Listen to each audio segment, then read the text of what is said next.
Another type of selection is an else statement. This is used at the end of any selection decision. Else basically translates to otherwise do this block of code. Using the same example from the previous video, at the moment our program checks whether we have more than 10 coins.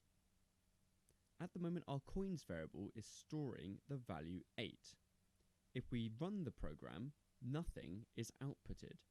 Instead of printing nothing, we might want to output a message to the user to suggest that we don't have more than 10 coins. We can do this using the else statement. After my if block, I can add in the mentioned else statement. Because else translates to otherwise do, we don't need to add a condition.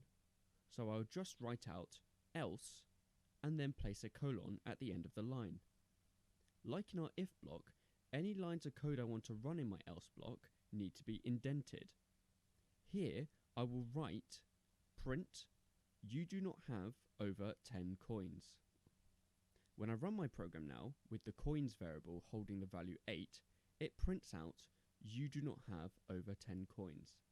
If I go back in and change the value to 16, when I run the program, it prints out you have over 10 coins, as the condition in my if statement is now true.